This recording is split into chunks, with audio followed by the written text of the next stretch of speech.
नमस्कार. प्रियंका किचन मराठी या मराठमोळा यूट्यूब चॅनलवरती अगदी मनापासून स्वागत.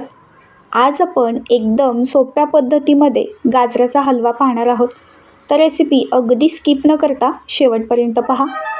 चला मग आपण वेळ न घालवता लगेच एका छानशा रेसिपीला सुरुवात करूया. गाजराचा हलवा बनवण्यासाठी सर्वात पहिलं तर खिसणीमध्ये छान असे 2 ते 3 मोठ्या आकाराचे गाजरं मी खिसून घेतले होते. आता हलवा बनवण्यासाठी गॅस चालू करून घेऊया आणि गॅसवरती कढई तापायला ठेवूया. हा गाजराचा हलवा आपण साजूक तुपातला बनवतोय. तुमच्याकडे जर तूप नसेल तर तुम्ही तेलामध्ये सुद्धा हे गाजर परतवून घेऊ शकता, पण साजूक तुपामुळे गाजर हलव्याला एक वेगळीच टेस्ट येते. आता हिवाळा चालू झाला आहे ना, त्यामुळे तूप जरा आळतं, त्यामुळे हे तूप तुम्हाला थोडंसं घट्ट दिसत असेल तर 2 चमचे इतकं मी इथे गावरान साजूक तूप घेतलेलं आहे. तर ते छान आता वितळून घेऊयात. एक कढई चांगली अशी गरम झाल्यानंतर ॲटोमॅटिक ते तूप असं वितळायला लागतं आणि तूप छान पद्धतीने वितळल्यानंतरच आपण यामध्ये गाजर खिसून घेतलेले टाकणार आहोत. खूप सोप्या पद्धतीने आज मी गाजराचा हलवा तुमच्यासोबत शेअर करत आहे. ही रेसिपी कोणीसुद्धा बनवू शकेल एवढी सोपी आहे. चला मग आता तूप छान असं कढईमधलं वितळलेलं आहे. तर आता खिसून घेतलेले गाजर या तुपामध्ये आपण टाकून घेऊया. ज्यावेळेस तुपामध्ये तुम्ही हे खिसलेलं गाजर छान परतवून घेताल ना, त्यावेळेस असा सगळीकडे घमघमाट सुटतो. कारण चांगलं तुपामध्ये जेवढं तुम्ही गाजर परताल ना, तेवढा सगळ्या घरभरात सुगंध पसरतो. एवढा हा गाजर हलवा टेस्टी बनतो. साजूक तूप गावरानच घ्या, म्हणजे साजूक तुपातला गाजर हलवा खूप जास्त टेस्टी बनतो. त्यामुळे शक्यतो साजूक तुपाचाच वापर करा, तेलाचा शक्यतो कमीच वापर करा. तर पहा, साधारण 5 ते 6 मिनिटे खमंग असं तुपामध्ये मी घरभर सुगंध पसरेपर्यंत हे गाजर छान परतवून घेतलं.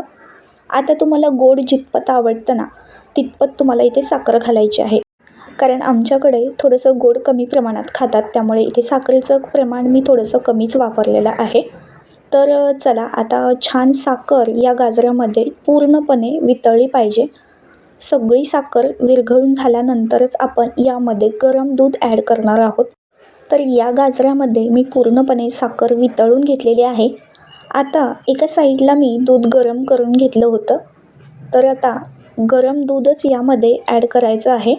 तर गरम दूध टाकून घेतल्यानंतर आता एक साधारण 2 मिनिटे या गाजराला हलवून घ्यायचं आहे दुधामध्ये आणि झाकण ठेवून याला साधारण हे गाजर आतमधलं व्यवस्थित शिजेपर्यंत तुम्हाला 5 ते 7 मिनिटे झाकून ठेवायचं आहे. 5 मिनिटे झालेली आहेत आणि आपला गाजर हलवा शिजला आहे का आपण चेक करूया. तर झाकण काढून बघितले तर मला थोडंसं अजून दूध आटलं नाही असं वाटतंय आणि तो कच्चा पण वाटतोय. तर त्यामुळे एकदा मी हलवून घेते आणि परत झाकण ठेवून एक 2 मिनिटे मी याला छान असं शिजू देते. तोपर्यंत तुम्हा सर्वांना माझं एक निवेदन आहे.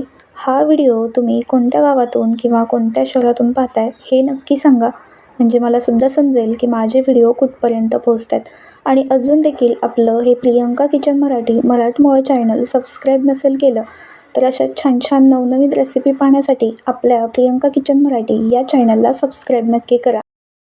सबस्क्राईब केल्यानंतर बाजूचं बेल आयकन पण प्रेस करून ठेवा, म्हणजे पुढची येणारी रेसिपी त्याचे नोटिफिकेशन सर्वात अगोदर तुमच्यापर्यंत पोहोचली जातील. तर चला, आजचा गाजराचा हलवा सोप्या पद्धतीमध्ये तुम्हाला रेसिपी कशी वाटली ना, नक्की कमेंट करा. आवडली असेल मनापासून तर रेसिपीसाठी एक लाईक नक्की करून घ्या. तर अशा पद्धतीने मी 2 मिनिटे परत गाजराचा हलवा छान असा शिजू दिला. थोडासा कच्चा वाटत होता म्हणून 2 मिनिटे परत एकदा शिजू दिला. त्यानंतर आता मस्त वरून ड्रायफ्रूट्स किंवा मग तुम्ही विलायची पूड टाकली तरीही चालेल. तर अशा पद्धतीने आपला गाजराचा हलवा बनवून तयार झालेला आहे. सोप्या पद्धतीमध्ये तुम्हाला गाजराच्या हलव्याची रेसिपी शेअर केलेली आहे. आवडली असेल ना तर नक्की करून पहा. चला आता बनवून घेतलेला गाजराचा हलवा एका प्लेटमध्ये सर्व करून घेऊयात आणि वरून परत एकदा ड्रायफ्रूट्स टाकून घेऊयात आणि मस्त हा गाजराचा हलवा एन्जॉय करूयात. तर चला, तुम्हाला एका नवीन पुढच्या रेसिपीसोबत मी पुढच्या व्हिडिओमध्ये भेटते. तोपर्यंत तुम्ही आपल्या प्रियंका किचन मराठी या चॅनलला सबस्क्राईब करून ठेवा. चला, भेटते चमचमीत आणि झणझणीत रेसिपीसोबत.